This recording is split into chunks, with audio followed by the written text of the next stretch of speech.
Kalau kamu tidak bisa membuktikan, negara kita itu negara hukum, sayang. Negara kita negara hukum. Kalau kamu sudah mengatakan orang itu nipu, kamu harus bisa menunjukkan siapa yang ditipu, ada 2 alat buktinya, ada korbannya, kan begitu. Dari kejadian itu akhirnya saya mengambil tindakan. Saya mengambil tindakan untuk melaporkan masalah ini di pengadilan, di kepolisian. Supaya apa? Supaya bisa terjadi pembuktian. Supaya bisa dibuktikan apa yang dikatakan, yang saya tipu siapa, korbannya mana, alat buktinya mana. Kalau yang diambil videonya itu, saya bisa membuktikan di situ. Bagaimana ketika nanti Pak Purnama kalau mau ikut saya persilahkan. Saya mau ke Tulungagung, di Tulungagung itu ada orang yang datang ke sini dengan membawa buku ronsen, foto ronsen. Di dalam foto ronsen itu ada 27 paku yang ada di dalam tubuhnya. Ada yang di dada, ada yang di kepala, ada yang di kakinya. Nah, ketika diruqyah di sini orangnya itu muntah paku. Terus akhirnya beliau ronsen lagi di rumah sakit Iska. Di situ setelah dironsen pakunya hilang. Tapi ada 2 alat buktinya. Ada foto ronsennya yang ada pakunya 27 dan setelah dironsen itu tidak ada. Lah sekarang kalau kita suruh membuktikan santet, tapi tidak ada yang disantet bagaimana? Sedangkan sesuatu hal karomah terjadi, karomah, maunah, kalau mukjizat itu kepada para nabi.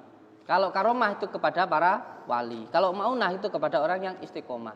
Itu hanya bisa terjadi atas dasar kodrat iradatnya Allah. Itu semuanya atas kehendak Allah. Tapi tidak bisa diulang-ulang kembali begitu. Itu hanya terjadi ketika itu saja. Kalau sampean disantet lalu ketika itu sampean ada gangguan santetnya ya kejadian. Bagaimana kalau suruh membuktikan kepada orang yang nggak terkena santet? Bagaimana coba? Kan begitu masalah. Makanya saya waktu itu mengajak Marcel di video itu saya mengatakan, Mas Marcel ayo ikut saya ke tempat orang yang terkena santet, kan begitu. Kalau mau pembuktian, tapi beliau kan tidak mau begitu. Itulah yang terjadi. Jadi penting untuk masyarakat kita itu pintar di dalam bermedia sosial. Itu harus pintar.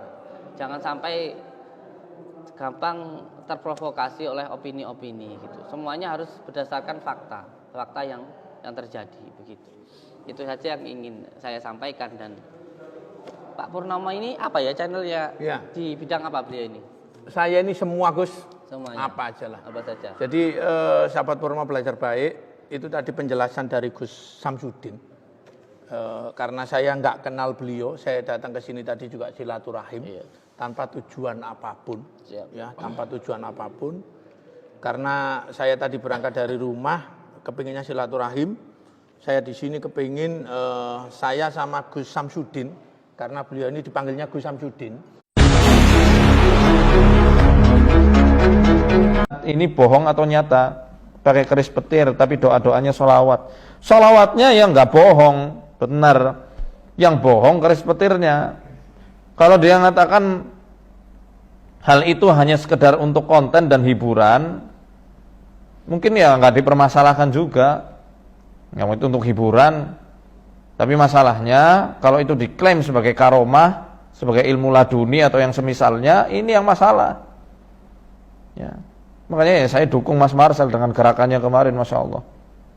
Semoga Allah jaga beliau, ya Allah berkahi langkahnya. Ya. Sebenarnya itu juga wujud kepedulian beliau terhadap masyarakat, juga untuk Gus Samsudin itu sendiri, untuk berhenti melakukan tindakan